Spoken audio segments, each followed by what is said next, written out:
السلام علیکم ورحمۃ اللہ وبرکاتہ۔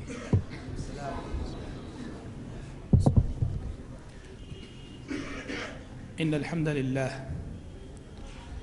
نحمده ونستعینه ونستغفره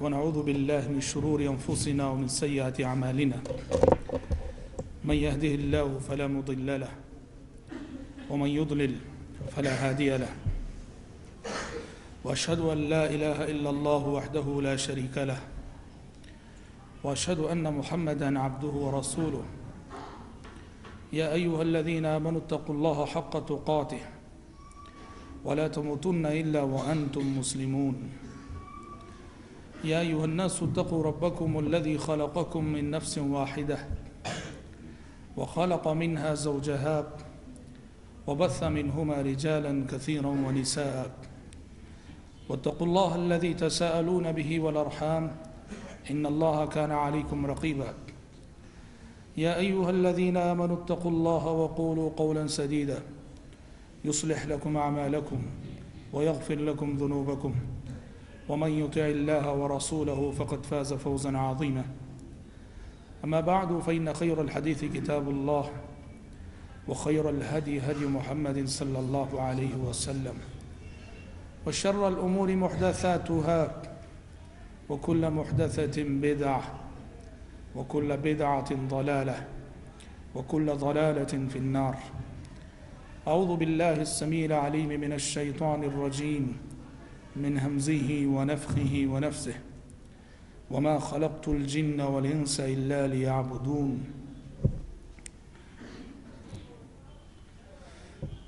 محترم حضرات اور پردہ نشین خواتین اسلام، آج کی اس شام اللہ تبارک و تعالیٰ کے اس گھر میں ہم سب جمع ہوئے ہیں۔ ہماری دعا ہے کہ اللہ تبارک و تعالیٰ ہماری اس مجلس کا شمار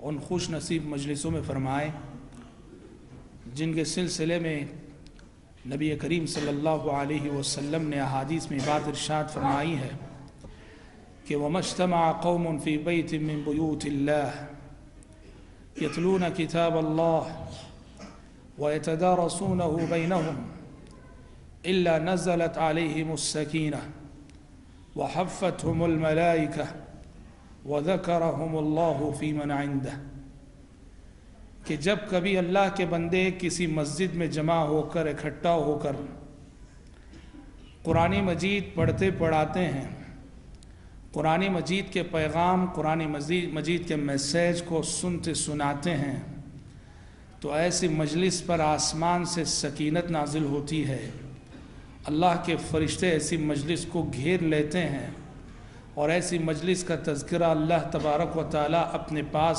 موجود معزز فرشتوں کے سامنے کرتا ہے۔ ہماری دعا ہے کہ رب العالمین ہماری اس مجلس کا شمار بھی ان خوش نصیب مجلسوں میں فرمائے، آمین۔ مجھے اس وقت جس موضوع کے تحت آپ کے سامنے گفتگو کرنی ہے وہ موضوع آپ نے سنا، مقصد زندگی، کہ ہم اور آپ، یہ ہر انسان جو اس دنیا میں آتا ہے، اللہ تبارک و تعالیٰ انسان کو عبث اور بیکار نہیں پیدا کیا۔ یہ کائنات بے مقصد نہیں ہے، کافرانہ سوچ ہے، کافرانہ نقطہ نظر ہے کہ کائنات بے معنی ہے، کائنات کا کوئی مقصد نہیں ہے، کائنات کی مخلوقات کا کوئی مقصد نہیں ہے۔ بالکل نہیں۔ اس کائنات کی تخلیق میں کائنات کی جتنی مخلوقات ہیں، ساری مخلوقات کی پیدائش کا بہت عظیم مقصد ہے۔ اللہ تعالیٰ نے قرآن مجید میں کہا وَمَا خَلَقْنَا السَّمَاءَ وَالْأَرْضَ وَمَا بَيْنَهُمَا بَاطِلًا، کہ ہم نے زمین اور آسمان اور ان کے درمیان کی مخلوقات کو بے مقصد نہیں پیدا کیا۔ ذَلِكَ ظَنُّ الَّذِينَ كَفَرُوا، یہ سوچ کہ یہ کائنات بے مقصد ہے، اس کائنات کا کوئی مقصد نہیں، یہ کافروں کی سوچ ہے۔ ذَلِكَ ظَنُّ الَّذِينَ كَفَرُوا، اس کائنات کا مقصد ہے اور عظیم مقصد ہے رب العالمین کی عبادت، رب العالمین کی بندگی، اللہ تعالیٰ نے یہ وسیع اور اس کائنات پیدا کی، یہ وسیع اور اس کائنات بنائی، اور اس میں پہلے جنات اللہ کی عبادت کے لیے پیدا کیے گئے، جنات کے بعد اللہ نے انسانوں کو پیدا کیا کہ وہ اللہ کی عبادت کریں، اور باقی ساری مخلوقات جن و انس کے علاوہ جتنی مخلوقات ہیں، ان ساری مخلوقات کے اندر بھی اگر آپ دیکھیں تو کائنات کی اس تخلیق کے مقصد کا شعور پایا جاتا ہے۔ یہ حیوانات، یہ جانور، یہ پرندے، یہ پتنگے، یہ چونٹیاں، آپ کیا سمجھتے ہیں کہ یہ بے مقصد ہیں اور یہ اپنے مقصد تخلیق سے ناشنا ہے؟ ہرگز نہیں۔ آپ قرآن کھولتے ہیں تو سورۃ الفاتحہ کے فوراً بعد جو سورت آپ کے سامنے آتی ہے سورۃ البقرہ، بقرہ کہتے ہیں گائے کو، اللہ تعالیٰ سورہ فاتحہ کی تمہیدی سورت کے بعد اپنی کتاب کی پہلی سورت کا نام گائے کے نام سے دے، سورۃ البقرہ۔ آگے بڑھتے ہیں تو آپ کو سورۃ العنکبوت، عنکبوت کے معنی آتے ہیں مکڑی، مکڑی کے نام پہ ایک سورت رکھی جائے۔ پھر آگے بڑھتے ہیں آپ تو آپ کو ایک سورت ملتی ہے سورۃ النمل، چونٹیوں والی سورت۔ اللہ اپنی کتاب کے اندر سورتوں کے نام کائنات کی ان مخلوقات کے حوالے سے رکھتا ہے جن مخلوقات کو ہم سمجھتے ہیں کہ یہ کائنات کی بے زبان مخلوقات ہیں۔ دراصل اللہ تبارک و تعالیٰ ان سورتوں کے نام جو اس نے اپنی دوسری مخلوقات کے حوالوں سے رکھے ہیں، یہ دعوت فکر دے رہا انسانوں کو، دعوت فکر دے رہا ہے انسانوں کو کہ اے انسانوں، کائنات کی ان مخلوقات کی زندگیوں پر غور کرو، ان مخلوقات کو بھی مقصد حیات کا شعور پایا جاتا ہے، لیکن تم انسان ہو کہ عقل رکھتے ہوئے مقصد حیات کے شعور سے غافل ہو جاتے ہو۔ کیسے پایا جاتا ہے مقصد کا شعور؟ کائنات کی ان بے زبان مخلوقات میں وہ جانتی ہیں مخلوقات کہ یہ کائنات رب کی بندگی کے لیے بنائی گئی ہے، اللہ کی بندگی کے لیے بنائی گئی ہے، یہاں اس کی عبادت ہونی ہے، ساری مخلوقات جانتی ہیں۔ یہ اور بات ہے کہ انہیں ان کے پاس زبان نہیں ہے، اگر اللہ تبارک و تعالیٰ انہیں زبان دے دے، کائنات کی یہ ساری مخلوقات اللہ کے ساتھ شرک کرنے والے، کفر کرنے والے انسان کو ملامت کرتے ہوئے نظر آئیں گی یہ ساری مخلوقات، بالکل۔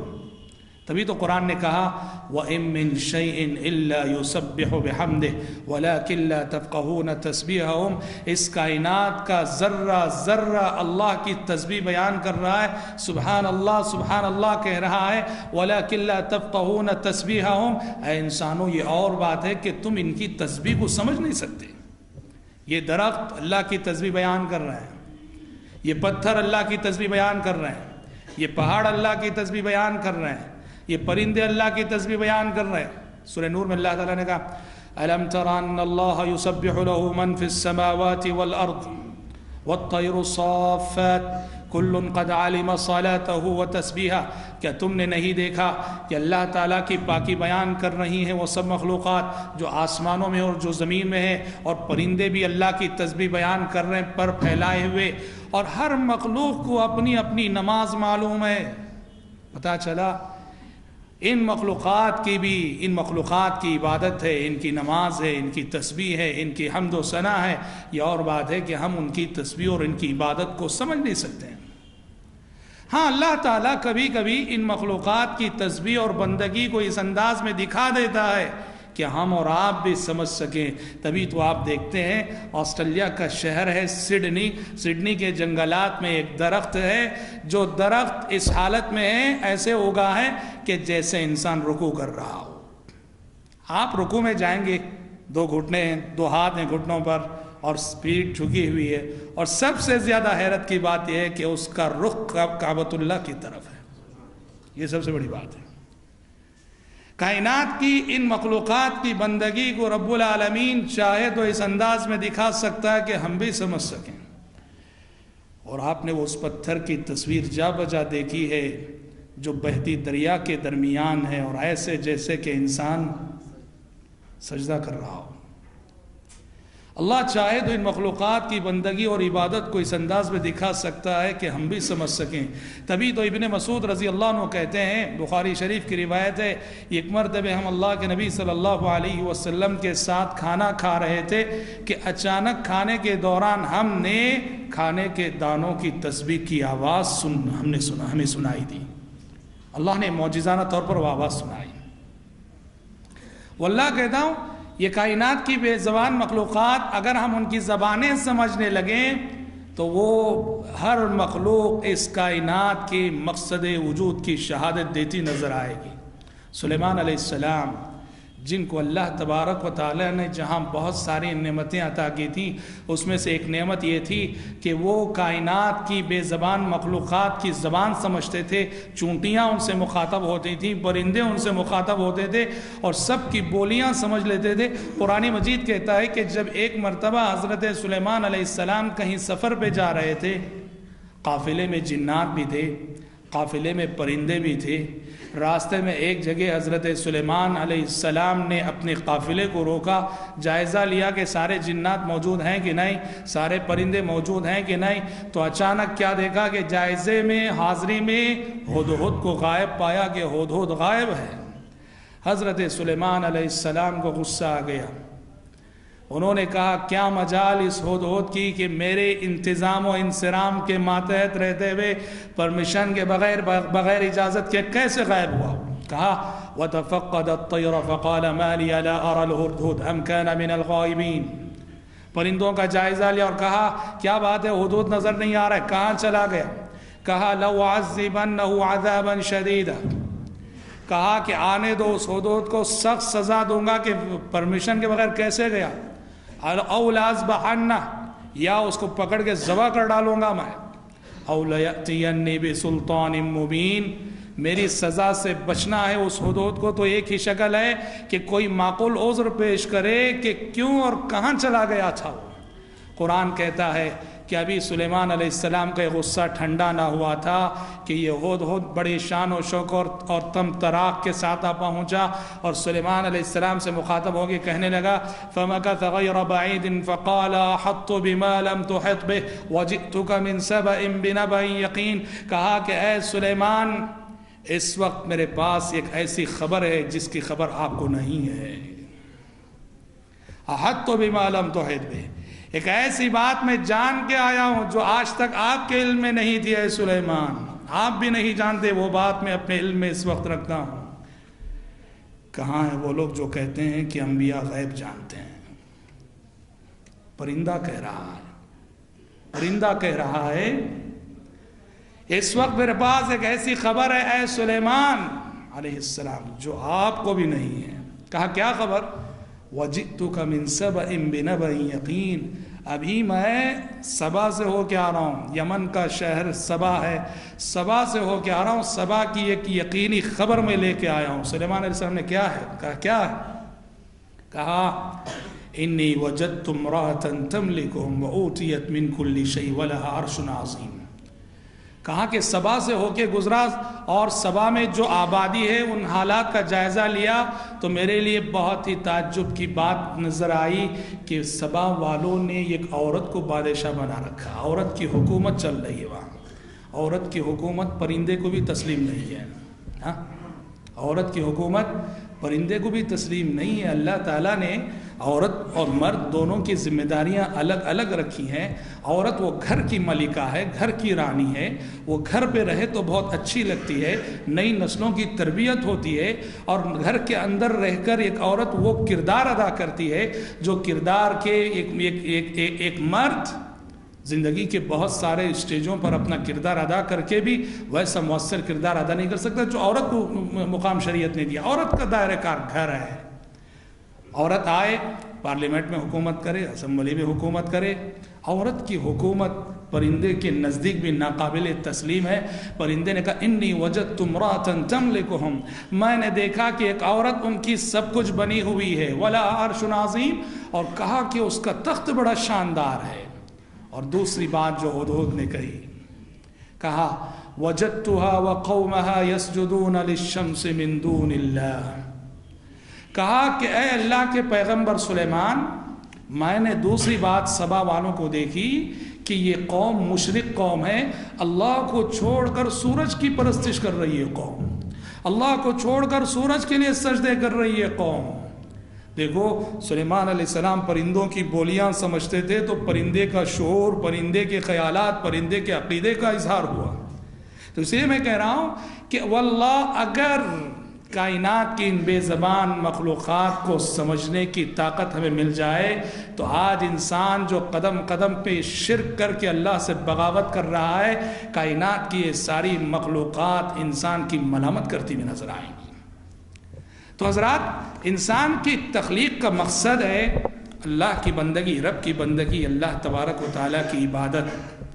وَمَا خَلَقْتُ الْجِنَّ وَالْإِنسَ إِلَّا لِيَعْبُدُونَ، میں نے جن و انس کو اس لیے پیدا کیا ہے کہ وہ میری عبادت کریں۔ جنات اور انسانوں کے لیے اللہ تعالیٰ نے قانون جزا و سزا رکھا ہے، جنت اور جہنم رکھی ہے۔ کائنات کی دوسری مخلوقات کے لیے جنت جہنم نہیں ہے، کائنات کی دوسری مخلوقات کے لیے قانون جزا و سزا نہیں ہے، یہ تو صرف جنات اور انسان کے لیے ہے۔ کہا وَمَا خَلَقْتُ الْجِنَّ وَالْإِنسَ إِلَّا لِيَعْبُدُونَ، میں نے جن و انس کو اس لیے پیدا کیا ہے کہ وہ میری عبادت کریں۔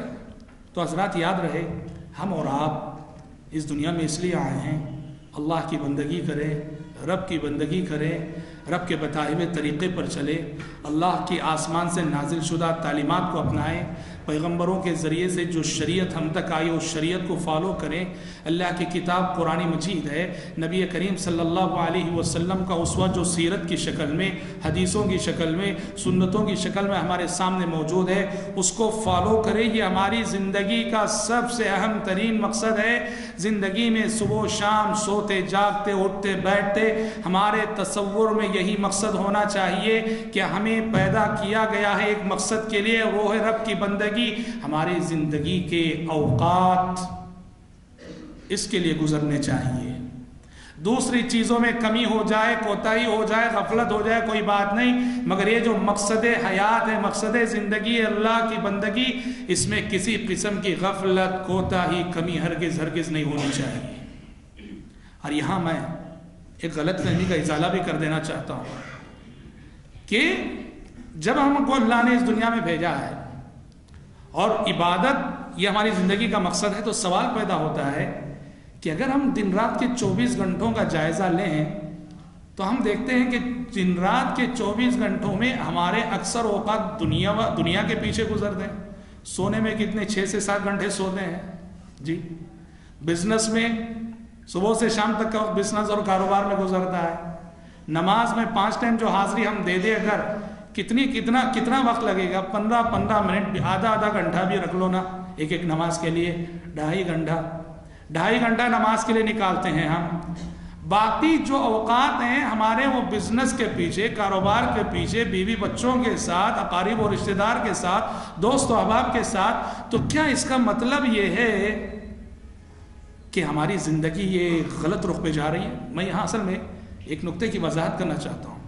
جب ہم یہ کہتے ہیں کہ اللہ نے ہمیں عبادت کے لیے پیدا کیا ہے، تو بعض لوگ یہ سمجھ بیٹھتے ہیں کہ عبادت کے لیے جب ہم پیدا ہوئے ہیں تو پھر بیوی بچوں کا خیال نہیں رکھنا چاہیے، کمانا نہیں چاہیے، بزنس نہیں، بس عبادت کرتے رہو، عبادت کرتے رہو۔ سچ ہے، عبادت ہی اصل مقصد زندگی ہے، لیکن میرے بھائی وہ کام جنہیں ہم دنیاوی کام کہتے ہیں، شریعت نے ان کاموں کے بھی آداب بتائیں۔ کہا بزنس کرو تو سچائی کے ساتھ کرو، دیانت داری کے ساتھ کرو۔ کہا کہ تم اگر سوتے ہو، سونے کے آداب بتائیں، باوضو سونے کی کوشش کرو، دعا پڑھ کے سویا کرو، داہنی کروٹ سویا کرو۔ جاگنے کے آداب بتائیں کہ جیسے ہی آنکھ کھلے دعا پڑھو، الحمدللہ الذی احیانا بعد ما اماتنا والیہ النشور۔ سفر کرتے ہیں تو سفر کے آداب بتائیں کہ دوران بسم اللہ دعا پڑھ کے سفر شروع کرو، اور دوران سفر جب کبھی نشیب و فراز سے گزر ہو، سبحان اللہ الحمدللہ الحمدللہ کہا کرو۔ یعنی زندگی کے جو کام جسے ہم دنیاوی کام سمجھتے ہیں، شریعت نے ان کے جو طور طریقے اور آداب بتائے ہیں، یاد رکھنا اگر ہم ان کاموں کو شریعت کے بتائے ہوئے طریقے کے مطابق کریں گے تو یہ کام بھی ہمارے لیے اجر و ثواب لوٹنے کا اور نیکی کمانے کا ذریعہ بن جائیں گے۔ ہماری تجارت باعث اجر و ثواب ہو جائے گی، ہمارا سونا باعث اجر و ثواب ہو جائے گا، ہمارا ہر کام بخاری شریف میں ہے، صحیح بخاری میں، حضرت معاذ بن جبل جب یمن گئے، ان کے اور ابو موسیٰ اشعری رضی اللہ عنہ کے درمیان یہ گفتگو ہوئی، اس میں حضرت معاذ کو یہ کہتے ہوئے حضرت ابو موسیٰ اشعری سنتے ہیں کہ حضرت معاذ نے کہا احتسب فی نومتی ما احتسب فی قومتی، میں اپنی نیند کو بھی اسی طرح باعث اجر و ثواب سمجھتا ہوں جس طرح رات میں اٹھ کر تہجد پڑھنے کو باعث اجر و ثواب سمجھتا ہوں۔ شریعت کے بتائے ہوئے آداب کا لحاظ کر کے اگر ہم سوئیں، ہمارا سونا باعث اجر و ثواب۔ شریعت کے بتائے ہوئے طریقے کے مطابق کاروبار کریں، بزنس کریں، یہ بزنس اور کاروبار باعث اجر و ثواب۔ جیسے کہ بیوی بچوں کو پالنا، بیوی بچوں کی جائز ضرورتوں پہ خرچ کرنا، اس کی شریعت میں کتنی فضیلت آئی ہم بتائیں آپ کو۔ صحیح مسلم کی روایت ہے، پیارے نبی صلی اللہ علیہ وسلم نے فرمایا، صحیح مسلم میں، دینار انفقته فی سبیل اللہ ودینار تصدقت به علی مسکین ودینار اعتقت به رقبہ ودینار انفقته على اہلک افضلها الدینار الذي انفقته على اہلک۔ کہا کہ ایک دینار ہے جو تم ایک غریب پہ صدقہ کرتے ہو، ایک دینار ہے جو تم فی سبیل اللہ خرچ کرتے ہو، ایک دینار ہے جو تم کسی غلام کو آزاد کرنے میں خرچ کرتے ہو، ایک دینار ہے جو تم اپنے بیوی بچوں کی جائز ضرورتوں پہ خرچ کرتے ہو۔ پیارے نبی نے فرمایا ان 4 دیناروں میں اللہ کے پاس سب سے افضل دینار کون سا ہے جانتے ہو؟ کہا ان 4 دیناروں میں اللہ کے پاس سب سے افضل دینار وہ ہے جو تم نے اپنے بیوی بچوں کی جائز ضرورتوں پہ خرچ کیا ہے۔ سبحان اللہ، غور کرنے کی بات ہے۔ غریب کو دیا جانے والا دینار، مسکین کو دیا جانے والا دینار، جہاد فی سبیل اللہ کے راہ میں دیا جانے والا دینار، یہ غلام کی مدد کے طور پہ دیا جانے والا دینار، اور بیوی بچوں کی ضرورتوں پہ دیا جانے والا دینار۔ پیارے نبی نے کہا اللہ کے پاس فضیلت کے اعتبار سے وہ دینار سب سے افضل ہے جو تم اپنے بیوی بچوں کی جائز ضرورتوں پہ خرچ کرتے ہو۔ اسلام میں وہ رہبانیت نہیں ہے۔ کرسچنوں نے عبادت کا مطلب یہ سمجھا کہ بس عبادت کا مطلب یہ ہے بیوی سے دور رہو، بچوں کی خواہشوں کو کچلو، اور بھوکے رہو، پیاسے رہو، اور دنیا کو چھوڑ کر جنگلوں میں چلے جاؤ، جوتشی بن جاؤ، راہب بن جاؤ۔ اسلام کہتا ہے کہ دین اور دنیا میں بیلنس کرو، بیلنس کر کے چلو، توازن کو برقرار رکھو۔ دیکھیے بخاری اور مسلم میں ایک مشہور واقعہ آپ نے سنا ہوگا، اس واقعے کو سامنے رکھ کر دیکھیں۔ میں آپ سے یہ کہنا چاہتا ہوں کہ غلط فہمی نہیں ہونی چاہیے کہ ہماری زندگی کے اکثر اوقات جب اگر مسجد کی عبادتوں سے ہٹ کر گزرتے ہیں ہماری زندگی کے اکثر اوقات، تو یہ غلط فہمی نہیں ہونی چاہیے کہ مقصد حیات سے دور رہ کر گزر رہے ہیں۔ ایسی بات نہیں ہے۔ بخاری مسلم میں حدیث ہے کہ اللہ کے نبی صلی اللہ علیہ وسلم نے بھائی چارہ کروایا تھا حضرت سلمان فارسی رضی اللہ عنہ کا ابو الدرداء کے ساتھ۔ دیکھیے جب بہت سارے مہاجرین ہجرت کر کے مدینہ آئے، ان کا کوئی نہ تھا، رشتہ دار نہ تھا، کاروبار نہ تھا، بزنس نہ تھا، کچھ نہ تھا، مہاجرین کے بے شمار مسائل تھے۔ پیارے نبی نے مہاجرین کے مسائل کا حل یہ متعین کیا کہ ایک ایک انصاری صحابی ایک ایک مہاجر کی ذمہ داری لے لے، ایک ایک انصاری صحابی ایک ایک مہاجر کی ذمہ داری لے لے۔ تو حضرت سلمان فارسی رضی اللہ عنہ ابو الدرداء رضی اللہ عنہ کے حصے میں چلے گئے۔ اب انصاری صحابی کی ذمہ داری ہوتی کہ اس مہاجر صحابی کو اپنے فیملی ممبر کے طور پر دیکھے، جس طرح اپنے بچوں کو کھلاتا اس کو بھی کھلائے، جس طرح اپنے بچوں کو پلاتا اس کو بھی پلائے، جس طرح اپنے بچوں کی ضرورتیں پوری کرتا ہے اس طرح اپنے مہاجر بھائی کی بھی ضرورتیں پوری کرے۔ تو سلمان فارسی رضی اللہ عنہ وہاں ابو الدرداء رضی اللہ عنہ کے گھر رہنے لگے، جینے لگے۔ ابو الدرداء ایک ایسے صحابی تھے جو بڑے عبادت گزار، اتنے عبادت گزار، ان کے سارا کا سارا مہینہ نفل روزوں میں گزرتا تھا، 30 دن بھی مہینے کے نفل روزوں میں، رات پوری کی پوری تہجد میں، یا رات کا اکثر اتنا تہجد میں گزرتا۔ بیوی بچوں کی طرف رجحان ذرا کم تھا۔ حضرت سلمان فارسی رضی اللہ عنہ ہمیشہ دیکھا کرتے ابو الدرداء رضی اللہ عنہ کی بیوی ام الدرداء رضی اللہ عنہا یہ ہمیشہ میلے کچیلے لباس میں رہتی ہیں، تو ایک مرتبہ سلمان فارسی رضی اللہ عنہ سے پوچھ بیٹھے، کہا کہ ام الدرداء یہ کیا بات ہے کہ ہمیشہ میلے کچیلے کپڑوں میں رہتی ہو؟ یہاں ایک سوال آپ کے ذہن میں پیدا ہو رہا ہوگا کہ سلمان فارسی نے ام الدرداء کو کیسے دیکھا، وہ تو عورت ہے جی۔ اس وقت تک پردے کا حکم نہیں آیا تھا، ابھی پردے کا حکم آسمان سے ابھی نازل نہیں ہوا تھا۔ سورۃ الاحزاب جب نازل ہوئی تب پردے کا حکم دیا گیا، اس سے پہلے مرد حضرات عورت کو دیکھتے کرتے تھے۔ سلمان فارسی نے پوچھا کہ اے ابو ام الدرداء ہمیشہ میلے کچیلے کپڑوں میں رہتی ہو، یہ اچھی بات نہیں ہے۔ ام الدرداء نے کہا کہ سلمان تمہارے بھائی ابو الدرداء کو تو ہماری کوئی ضرورت نہیں، میں بناؤ سنگار کروں تو کس کے لیے؟ تمہارے بھائی ابو الدرداء کو ہماری کوئی ضرورت نہیں، میں بناؤ سنگار کروں تو کس کے لیے؟ اس ایک جملے سے حضرت سلمان فارسی رضی اللہ عنہ سارا میٹر سمجھ گئے، اور انہوں نے یہ طے کیا کہ ابو الدرداء رضی اللہ عنہ کو سبق سکھانا ہے، ان کی تربیت کرنی ہے۔ ہوا یہ کہ ظہر کا وقت تھا، ابو الدرداء گھر آئے اور اپنی بیوی ام الدرداء سے کہا کہ بھائی سلمان کے لیے دستر بچھا دو۔ دستر بچھا دیا گیا، کہا جو کچھ ہے لا کے دسترخوان پہ رکھ دو۔ گھر میں جو کچھ تھا ام الدرداء نے لا کر دسترخوان پہ رکھ دیا۔ حضرت ابو الدرداء نے سلمان فارسی رضی اللہ عنہ سے کہا کہ سلمان بیٹھو کھانا کھا لو۔ سلمان نے کہا ابو الدرداء تم بھی بیٹھو، تم بھی کھاؤ میرے ساتھ۔ ابو الدرداء رضی اللہ عنہ نے کہا نہیں میں تو روزے سے ہوں، نفل روزہ ہے۔ حضرت ابو الدرداء نے سلمان نے کہا تم کو بھی کھانا پڑے گا اس وقت۔ کہا کہ نہیں میں تو روزے سے ہوں۔ کہا کہ ما انا بیاکل حتی تاکل۔ حضرت سلمان نے کہا جب تک تم نہیں کھاؤ گے روزہ توڑ کر اس وقت تک میں بھی نہیں کھاؤں گا۔ زبردستی روزہ توڑوایا، بیٹھے کھانا کھا لیے۔ شام ہوئی، عشاء بعد حضرت ابو الدرداء گھر آئے، اپنی بیوی ام الدرداء رضی اللہ عنہ سے کہا کہ بھائی سلمان کے لیے بستر بچھا دو۔ ام الدرداء نے بستر بچھا دیا۔ حضرت ابو الدرداء نے سلمان فارسی رضی اللہ عنہ سے کہا کہ سلمان سو جاؤ۔ حضرت سلمان نے کہا ابو الدرداء تم بھی سو جاؤ۔ حضرت ابو الدرداء نے کہا نہیں مجھے تو نماز پڑھنی ہے، تہجد پڑھنی ہے۔ اور یاد رہے تہجد کا افضل وقت رات کا آخری پہر ہے، رات کا آخری تہائی حصہ ہے، ورنہ جواز کی بات اگر کریں عشاء کے بعد سے فجر کی اذان تک کبھی بھی تہجد پڑھی جا سکتی ہے۔ جی ہاں یہ بات یاد رہے۔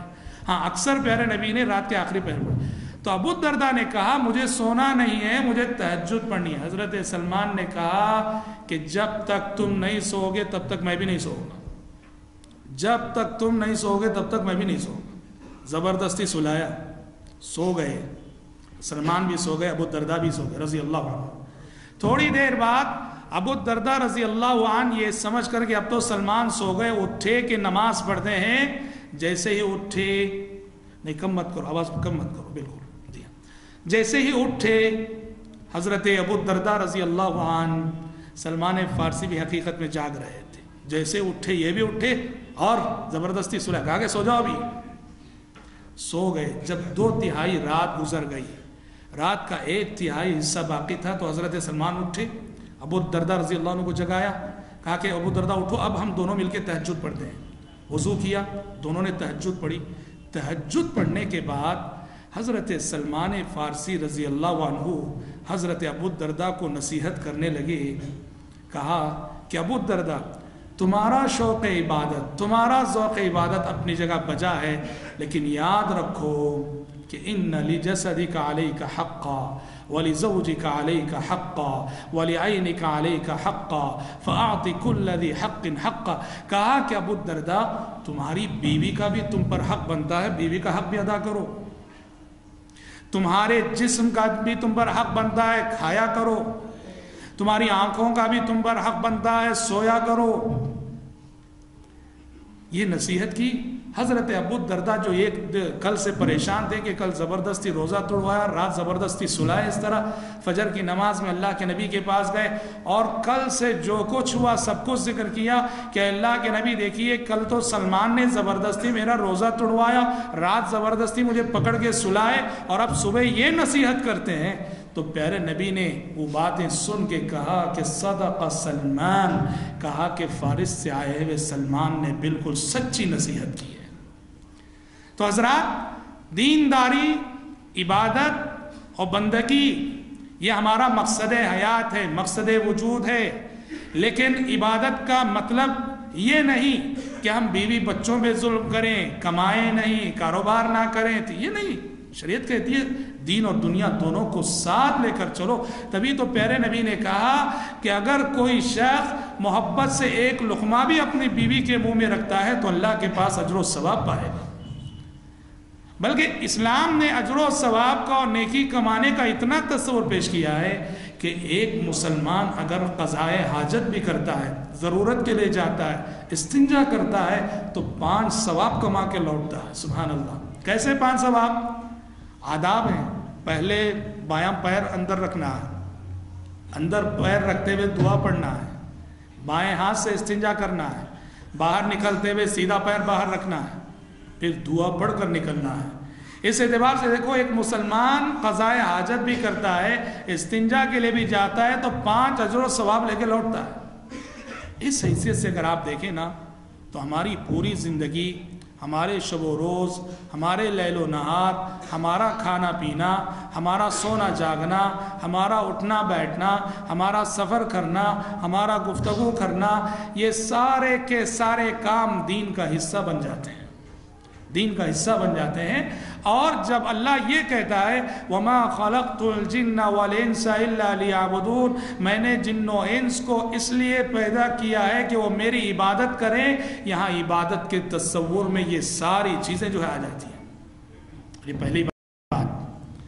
حضرات، مقصد زندگی کے حوالے سے دوسری بات جو میں آج آپ کے سامنے رکھنا چاہتا ہوں وہ یہ ہے، اس دنیا میں ہمارا اور آپ کا قیام عارضی قیام ہے. اس دنیا میں ہم آئے ہیں مقدر کی زندگی گزارنے کے لیے، وہ 50 سال کی ہو، 60 سال کی ہو، 70 سال کی ہو. پیارے نبی تو فرما چکے ہیں اس امت کی میجارٹی 60 اور 70 کے درمیان انتقال کرے گی. اس امت کی، پرانی امتوں میں عمریں لمبی لمبی ہوا کرتی تھیں. حضرت نوح علیہ السلام کی دعوت و تبلیغ کی عمر 950 سال ہے، ان کی عمر تو اور زیادہ ہے. قدیم امتوں میں زندگیاں لمبی لمبی ہوا کرتی تھیں، اس امت کی عمریں مختصر کر دی گئیں. آپ نے فرمایا کہ میری امت کی میجارٹی 60 اور 70 کے سال کے درمیان انتقال کرے گی. اور آپ نے کہا 70 سال کی عمر کراس کرنے والے بہت کم رہیں گے، وَقَلِيلٌ مَّن يُجَاوِزُ. اور یاد رہے یہ مقدر کی زندگی جو ہم پا کر آئے ہیں، اس زندگی کو گزار کر دنیا سے جانا ہے. یہاں کا قیام عارضی ہے، یہاں کی ہر خوشی عارضی ہے، یہاں کی ہر نعمت عارضی ہے، یہاں کی ہر راحت، یہاں کا ہر آرام عارضی ہے. یہاں ہمیں بھیجا گیا ہے ایک مقصد کے لیے، اور وہ ہے آخرت. یہاں جو بوئیں گے ہم وہاں وہ کاٹیں گے. کہا جاتا ہے دنیا مزرعۃ الآخرہ، دنیا آخرت کی کھیتی ہے. انسان یہاں جو بوئے گا وہاں وہ کاٹے گا. اور یاد رہے کہ اس دنیا میں کیسی زندگی گزارنی ہے. مومن کی سوچ اور کافر کی سوچ میں ایک بنیادی فرق ہوتا ہے، اس فرق کو جان رکھو. وہ فرق یہ ہے، کافر یہ چاہتا ہے کہ اس دنیا میں میری ہر خواہش پوری ہو، ہر تمنا پوری ہو، ہر آرزو پوری ہو. قرآن کہتا ہے کہ یہ سوچ کافرانہ سوچ ہے. ہر خواہش پوری کرنا، ہر آرزو پوری کرنا، ہر تمنا پوری کرنا. واللہ انسان کے دل میں اتنی خواہشیں، اتنی ارمانیں ہوتی ہیں کہ ہزاروں خواہشیں ایسی کہ ہر خواہش پہ دم نکلے، بہت نکلے میرے ارمان لیکن پھر بھی کم نکلے. اتنی ارمانیں ہوتی ہیں کہ 1000 سال کی زندگی بھی مل جائے نا، ہماری ارمانوں کا 10% حصہ بھی پورا نہ ہوگا. اس لیے اس دنیا میں جینا کس انداز سے جینا ہے؟ اس دنیا میں جینا ہے ارمانوں کو قربان کرنے کی نیت سے، خواہشات کی قربانی کی نیت سے. سمجھ رہے ہیں؟ اور یاد رکھو وہاں آخرت میں وہی شخص پائے گا جو یہاں کھوئے گا. وہاں پانا ہو یہاں کھونا پڑے گا، وہاں ہنسنا ہو یہاں رونا پڑے گا، وہاں آرام چاہیے یہاں تھکنا پڑے گا. یہاں جو تھکیں گے وہ وہاں آرام کریں گے، یہاں جو رب کی یاد میں روئیں گے وہاں وہ ہنسیں گے، یہاں جو کھوئیں گے وہ آخرت میں پائیں گے۔ ہر خواہش پوری کرنے کی سوچ، ہر خواہش پوری کرنے کی سوچ یہ اچھی سوچ نہیں۔ دیکھیے صحابی رسول ابو ہریرہ رضی اللہ عنہ اپنی بیٹی کو نصیحت کرتے ہوئے کہتے ہیں، ابو ہریرہ اپنی بیٹی کو نصیحت کرتے ہوئے کہتے ہیں، حضرت ابو ہریرہ رضی اللہ عنہ، امام ذہبی نے سیر اعلام النبلاء میں روایت ذکر کی ہے، کہا یا بنتی، کہا کہ بیٹی، ایاکی والذہب فانی اخاف علیک اللہب۔ یہاں ہماری خواتین بھی موجود ہیں، مائیں بہنیں بھی موجود ہیں، غور سے سنیں کیا کہہ رہے ہیں نصیحت ابو ہریرہ رضی اللہ عنہ، کہا کہ ایاکی والذہب فانی اخاف علیک اللہب، کہا کہ بیٹی سونے کے فتنے سے بچنا، سونے کے فتنے سے بچنا، اس لیے کہ سونا یہ حقیقت میں جہنم کی آگ کا شعلہ ہے۔ کیا مطلب؟ اس کا یہ مطلب نہیں کہ سونا پہننا حرام ہے، بالکل نہیں، سونا بالکل جائز ہے عورت کے لیے، زینت ہے، وہ عورت پہن سکتی ہے۔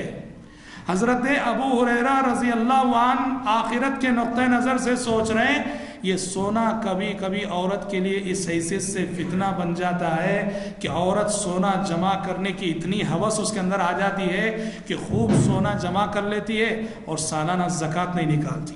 مال کی محبت ایسی، سالانہ زکوٰۃ نہیں نکالتی عورت۔ اچھا زکوٰۃ نہیں نکالتی الگ بات، مجلسوں میں، محفلوں میں، شادیوں میں خوب سونا پہن کے جاتی ہیں اور بیچاری غریب عورتوں کا دل دکھاتی ہے، غریب عورتوں میں فخر کرتی ہے، میں ایسے باپ کی بیٹی ہوں، میرے باپ نے دیکھو مجھے کیسے پہنایا، میں ایسے شوہر کی بیوی ہوں، میرے شوہر نے دیکھو مجھے کیسے پہنایا۔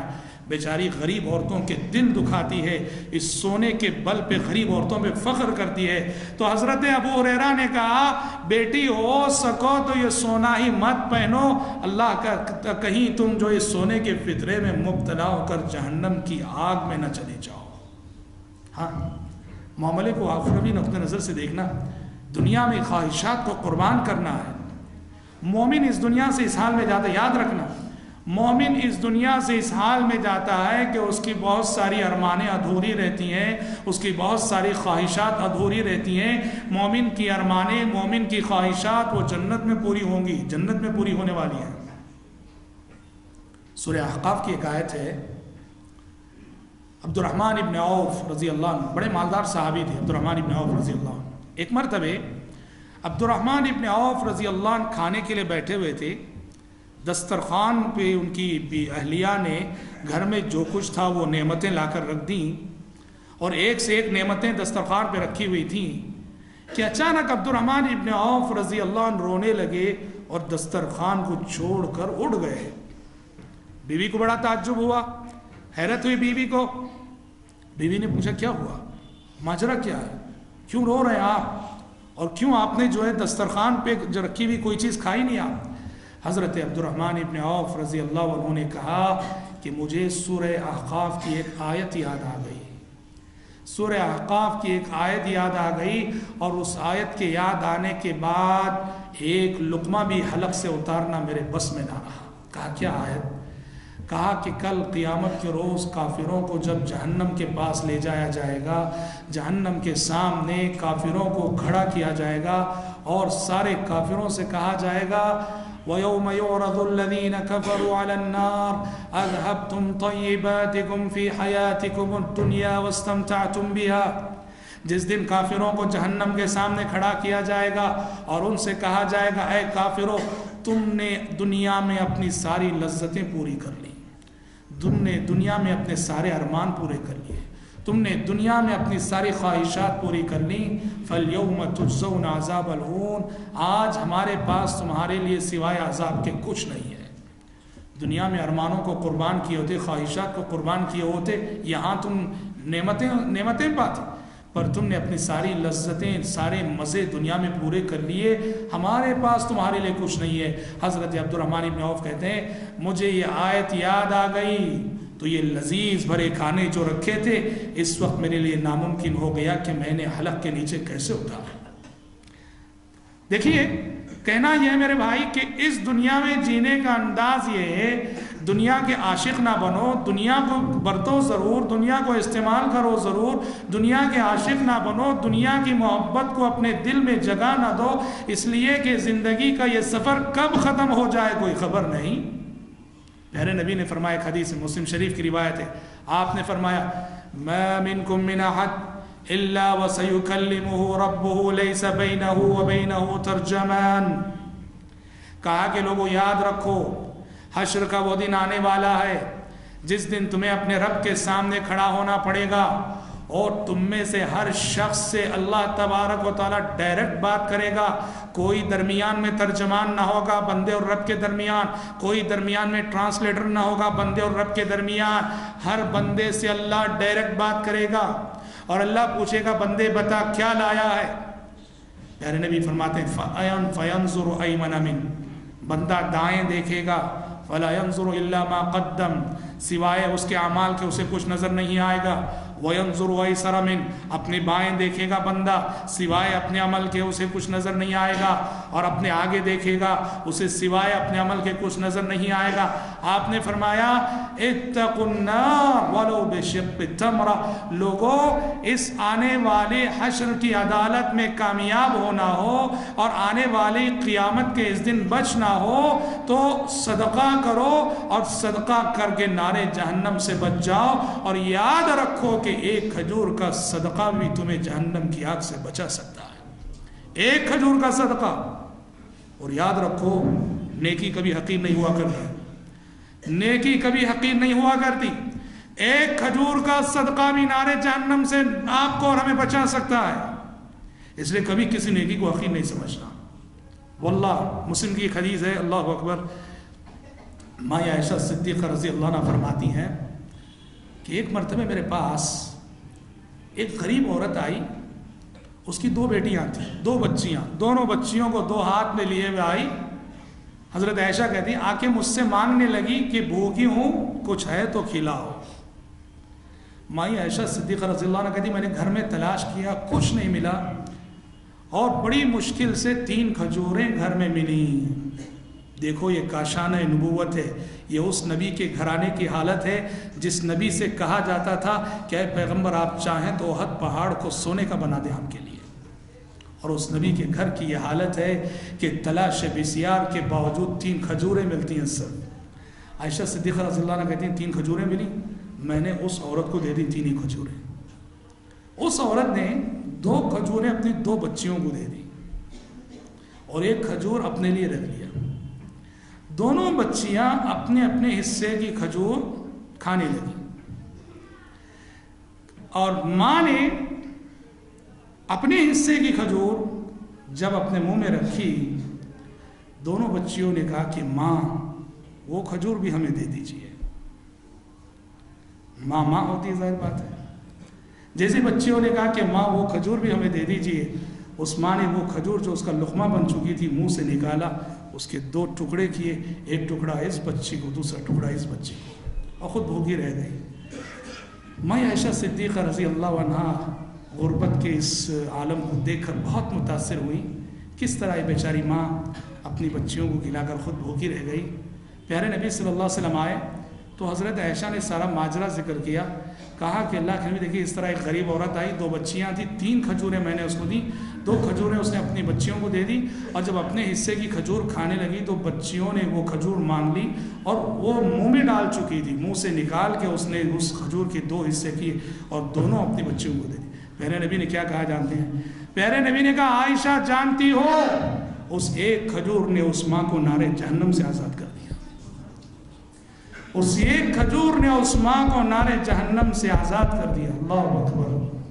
ایک ماں جس کے دل میں اپنے بچوں کی فطری محبت ہوتی ہے، جب وہ اپنے بچوں پہ ترس کھا کے اپنا پیٹ مار کے اپنے حصے کی کھجور اپنے بچوں کو کھلا دیتی ہے، جہنم سے آزاد ہو جائے۔ سوچو ایسے مجبور، ایسے غریب، ایسے بھوکے، ایسے پیاسے جن سے ہمارا کوئی رشتہ نہیں، اگر ہم ان کی مدد کرتے ہیں، ان کو کھلاتے ہیں، ان کو پلاتے ہیں، ان کو پہناتے ہیں، سوچو اللہ تبارک و تعالیٰ کو یہ نیکیاں اور یہ اعمال کتنے پسند نہیں آتے۔ پیارے نبی نے فرمایا اتقوا النار ولو بشق تمرہ، لوگوں نارے جہنم سے بچ جاؤ، آدھا کھجور صدقہ کر کے ہی صحیح۔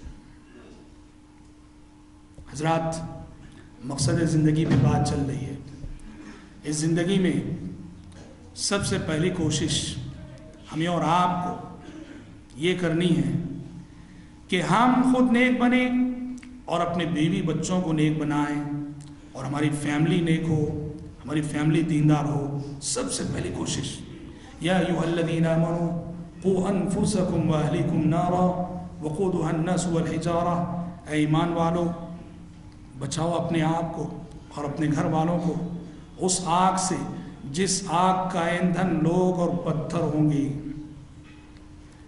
ہم میں سے ہر شخص کو یہ فکر ہونی چاہیے ہم خود کیسے جہنم کی آگ سے بچیں گے اور اپنے بیوی بچوں کو جہنم کی اس آگ سے کیسے بچائیں گے۔ بتاؤ، اگر ہماری آنکھوں کے سامنے ہماری اولاد کو کوئی داغ لگ جائے، ہماری آنکھوں کے سامنے ہماری اولاد کو کوئی داغ لگ جائے، ہماری اولاد کا ہاتھ ٹوٹ جائے، ہماری اولاد زخمی ہو جائے، والدین کتنے تڑپ نہیں جاتے۔ کیا کوئی ماں باپ ایسے ہیں جو یہ گوارا کریں گے، یہ منظور کریں گے کہ ہم تو جنت میں جائیں اور ہماری اولاد جو ہے جہنم میں جا کے جلتی رہے؟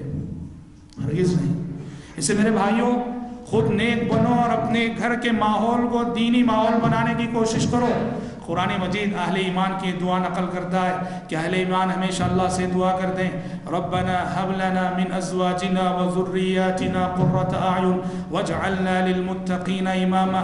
پروردگارا، ہمیں ہمارے بیوی بچوں سے آنکھوں کی ٹھنڈک نصیب فرما، ہماری بیویاں ایسی ہوں، ہمارے بچے ایسے ہوں کہ ہم تھکا ہوا ذہن لے کر گھر میں داخل ہوں، تھکا ہوا بدن لے کر گھر میں داخل ہوں، جیسے ہی ہمارے بیوی بچوں پہ نظر پڑے تو ساری تھکان ہم بھول جائیں۔ ہماری بیویاں آنکھوں کی ٹھنڈک بنے، ہمارے بچے آنکھوں کی ٹھنڈک بنے۔ وَجَعَلْنَا لِلْمُتَّقِينَ إِمَامًا، اور پروردگارا ہمیں متقیوں کا امام بنا دے، یعنی ہمارے سارے فیملی ممبرز متقی ہوں اور ہم ان کے سرپرست اور باپ ہونے کی حیثیت سے ہم بھی متقی ہوں، امام متقیوں کے امام ہوں۔ حضرات، بہت ضروری ہے ہم خود نیک بنیں اور ساری فیملی کو نیک بنانے کی کوشش کریں۔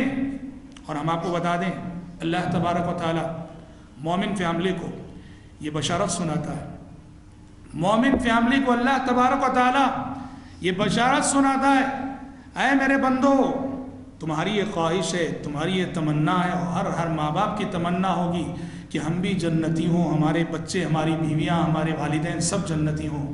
اللہ مومن فیملی کو بشارت سناتا ہے کہ اگر آپ اپنے گھر میں دینی ماحول لانے کی فکر کریں گے، اپنے بیوی بچوں کو نیک بنانے کی فکر کریں گے، اللہ تعالیٰ کل قیامت کے روز جنت میں بھی مومن فیملی کو فیملی کی حیثیت سے رکھے گا۔ ہاں، حدیثوں میں یہاں تک آتا ہے، یہ جو میاں بیوی کا رشتہ ہے نا، میاں بیوی کا رشتہ، یاد رکھو یہ رشتہ موت سے ختم نہیں ہو جاتا ہے رشتہ۔ ہاں، بعض احکامات کی حد تک ختم ہو جاتا ہے، مرنے کے ساتھ ہی اس کی میراث تقسیم ہو جاتی ہے، ایسے کچھ مسائل ہیں۔ میاں بیوی کا رشتہ یاد رہے مرنے سے ختم نہیں ہوتا۔ مومن میاں بیوی جنت میں بھی میاں بیوی کی حیثیت سے رہیں گے، مومن میاں بیوی جنت میں بھی میاں بیوی کی حیثیت سے رہیں گے۔ اور قرآن مجید سورہ طور میں کہتا ہے کہ وہ میاں بیوی ایک ساتھ رہیں گے، ان کے بچے جنت کے نچلے حصوں میں رہیں گے، اس لیے کہ میاں بیوی کے پاس اتنی نیکیاں تھیں کہ وہ جنت کے اونچے درجوں میں ہیں، اور بچوں کے پاس اتنی نیکیاں نہیں تھیں، بچے جنت کے نچلے درجوں میں رہیں گے۔ قرآن کہتا ہے کہ اللہ تعالیٰ مومن فیملی کو فیملی کی حیثیت سے رکھنے کے لیے ان کے بچے جو جنت کے نچلے درجوں میں رہیں گے، اپنے فضل و کرم سے ان کے درجات کو بلند کر کے ان کے ماں باپ کے ساتھ جنت میں رکھے گا۔ سورہ طور میں اللہ تعالیٰ نے فرمایا والذین آمنوا واتبعتهم ذریتهم بایمان الحقنا بهم ذریتهم، جو لوگ ایمان لائیں اور ان کے بچے بھی ایمان کے سلسلے میں اپنے والدین کے نقش قدم پر چلے، ان کے بچوں کو ہم ان کے والدین سے ملا دیں گے۔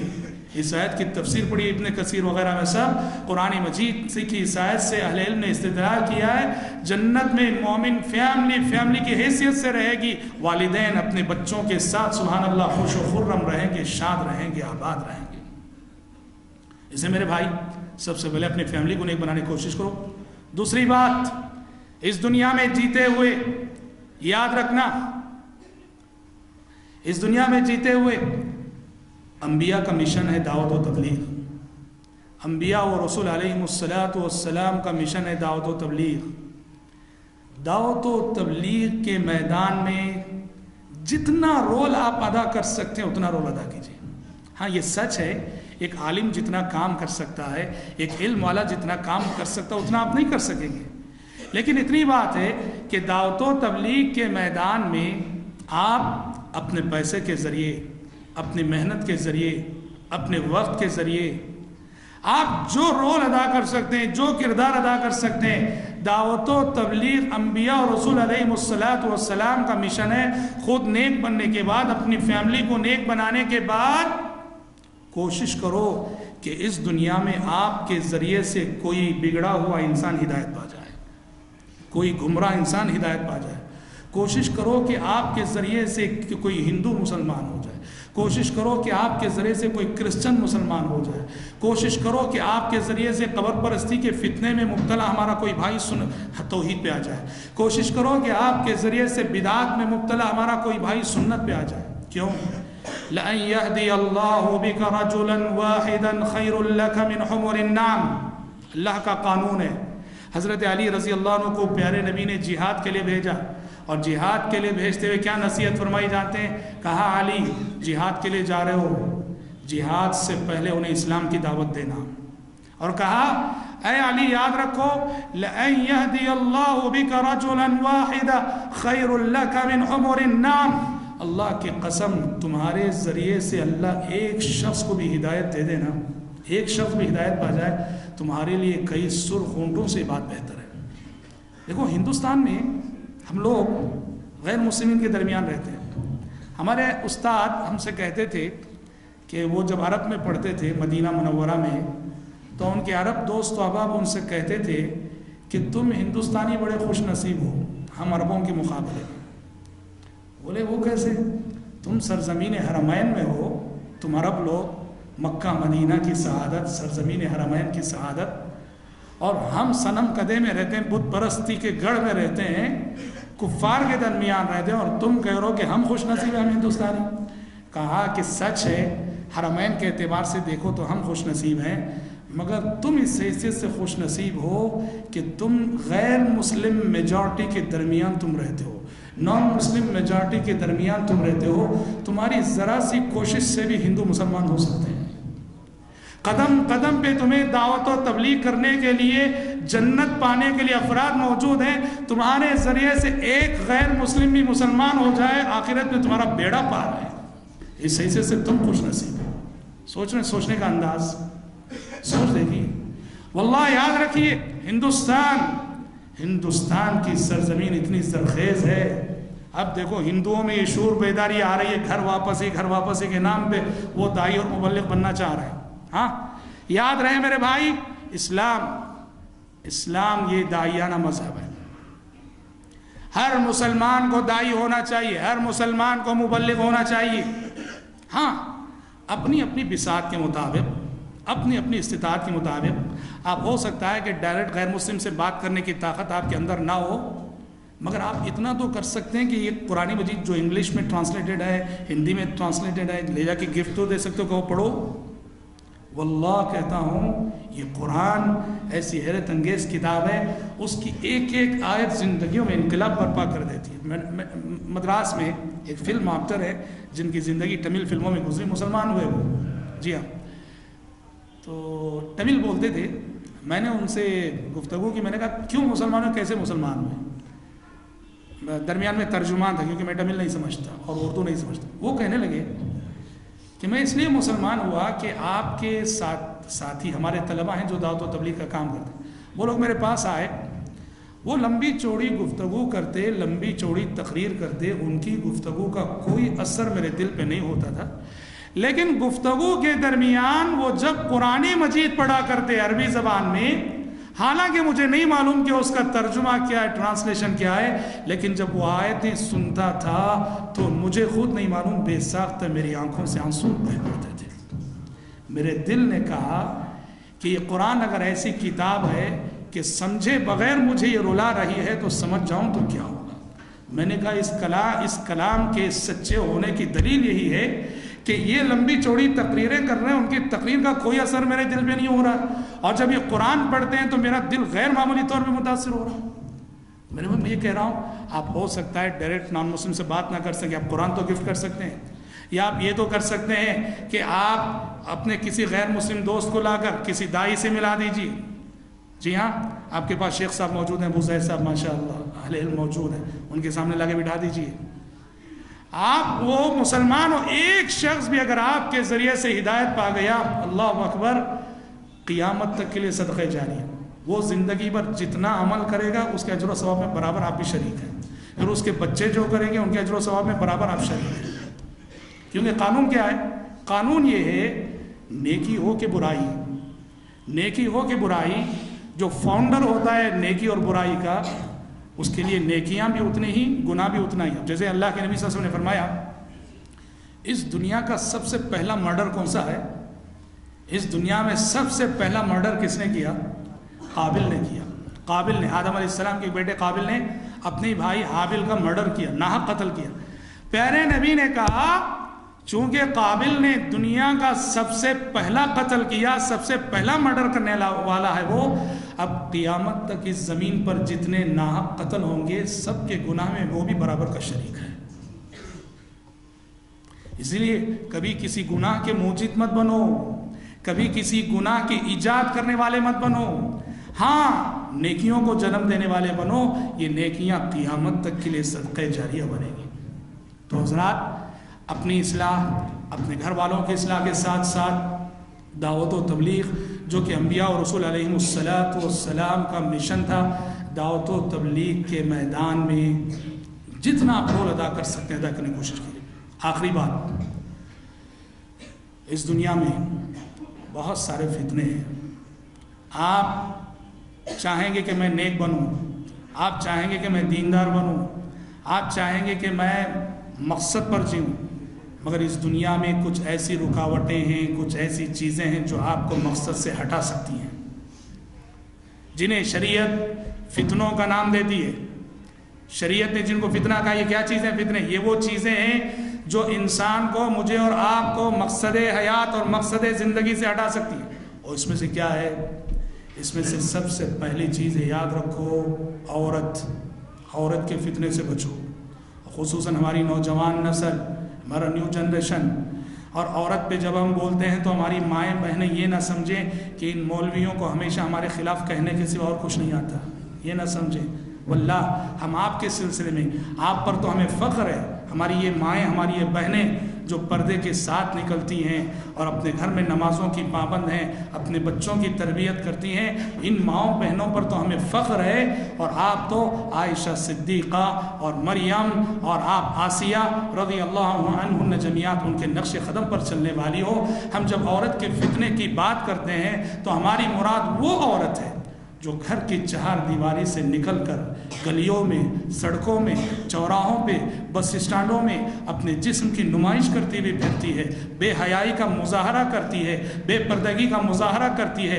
عورت جب گھر کی چہار دیواری سے نکل جاتی ہے تو واللہ وہ اس دنیا کا سب سے بڑا فتنہ بن جاتی ہے۔ جب لسان نبوت نے ارشاد فرمایا کہ واللہ ما ترکت بعدی فتنة اضر علی الرجال من النساء، اللہ کی قسم میں نے، کون کہہ رہے ہیں؟ پیارے نبی صلی اللہ علیہ وسلم فرما رہے ہیں، اللہ کی قسم میں نے اپنے بعد اس دنیا میں مردوں کے لیے عورت سے بڑا کوئی فتنہ نہیں چھوڑا ہے۔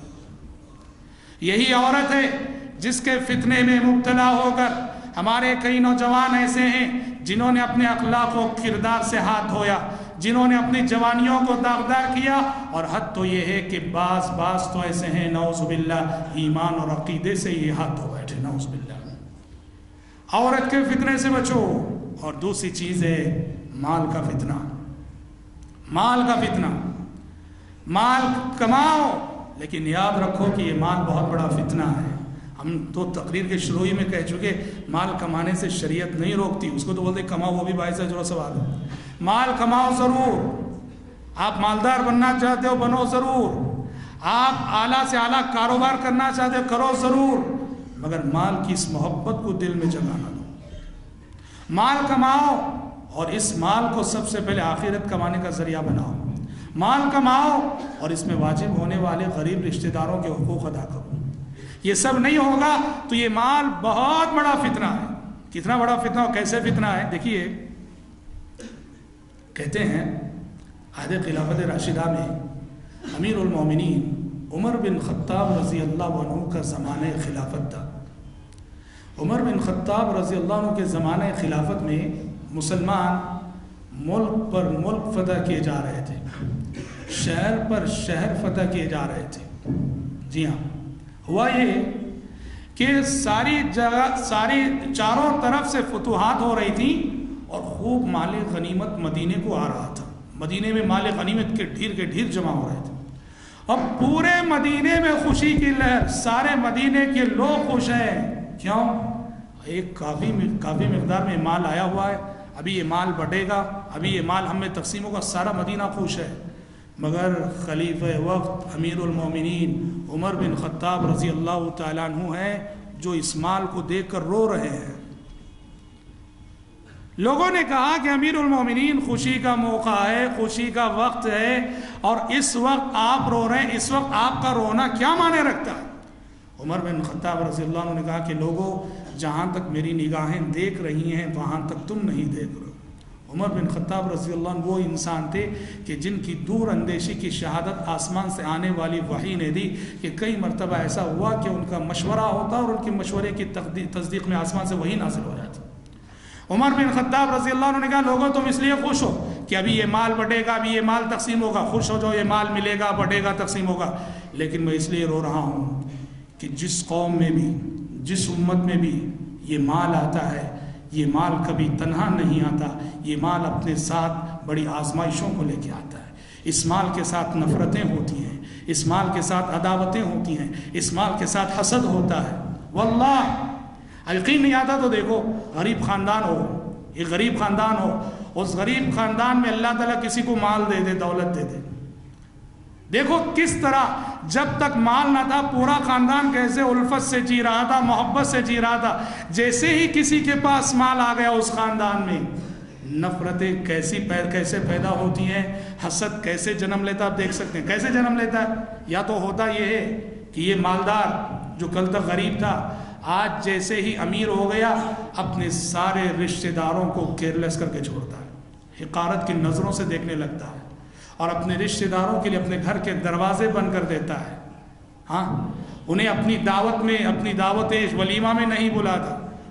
یا تو یہ ہوتا ہے, یا فرض کرو مالدار ماشاءاللہ بہت اچھے مزاج کا ہے, اخلاق والا ہے, مال ملنے کے بعد بھی عاجزی ہے اس کے پاس, اخلاق ہے اس کے پاس, کسی کو حقیر نہیں سمجھتا. یہ غریب رشتہ دار اس سے جلنے لگتے ہیں, حسد کی آگ میں مبتلا ہوتے ہیں, ان سے اس کی ترقی دیکھی نہیں جاتی. مال فتنہ ہے, اسے یاد رکھو. مال کماؤ ضرور, مگر مال کی محبت کو دل میں جگہ نہ دو, اور مال سے پیدا ہونے والے فتنوں سے آگاہ رہو. واللہ یہ مال فتنہ ہے.